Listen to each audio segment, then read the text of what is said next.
Hello sobat, welcome back to History 09.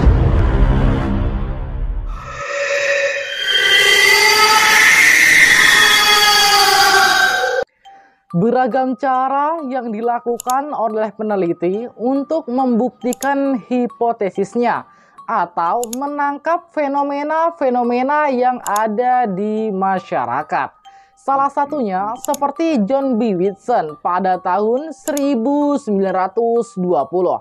Whitson ingin membuktikan teori mengenai classical conditioning yang memasangkan stimulasi yang terkondisi dan stimulasi tidak terkondisi untuk menghasilkan hasil yang serupa. John Whitson diketahui melakukan percobaan bernama The Little Albert. Sebelumnya, ia dikenal karena penelitian seminalisnya tentang behaviorisme atau gagasan bahwa perilaku terjadi terutama dalam konteks pengkondisian. Whitson adalah seorang profesor psikologi di Universitas Johns Hopkins dan penelitiannya banyak terkait perilaku hewan. Lebih lanjutnya, pada eksperimen The Little Albert bermula dari ibu sang bayi yang merupakan orang yang sangat miskin, sehingga mengizinkan anaknya dijadikan eksperimen dengan imbalan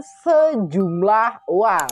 Pada awal percobaan, ketika Albert, julukan The Little Albert, berusia 11 bulan, John Whitson menempatkan tikus, beberapa hewan, dan benda dengan bulu di atas meja, tepatnya di depan si bayi Albert. Ia bereaksi dengan rasa ingin tahu dan tidak ada tanda-tanda ketakutan. Whitson kemudian membuat suara keras di belakang Albert dengan memukul-mukul batang baja dengan palu sambil menunjukkan hewan tikus tersebut. Alhasil, Albert menangis sebagai reaksi terhadap kebisingan ini, ditunjukkan sebagai pengkondisian.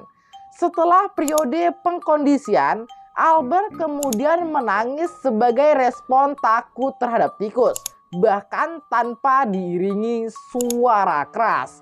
Ketika diberikan hewan-hewan lain, Albert juga merespon dengan berbagai tingkat ketakutan, meskipun tidak diiringi suara keras. Sampai pada akhirnya, Albert mengalami gangguan kepribadian dan fobia terhadap benda berbulu, dan sebagian besar adalah hewan, khususnya tikus putih. Sementara penelitiannya menilai itu sebagai sebuah keberhasilan. Meski Albert sang kelinci percobaan Whitson telah mengalami trauma, sayangnya Whitson tidak pernah sekalipun berusaha untuk menyembuhkan Albert. Bahkan setelah eksperimennya selesai, Whitson meninggalkan The Little Albert begitu saja dengan luka psikisnya. Banyak yang setuju bahwa eksperimen ini sangat kejam. The Little Albert, atau yang diduga bernama asli Dorcas Merritt, meninggal di usia yang ke-6 tahun akibat hidrosefalus. Dan cerita pun selesai.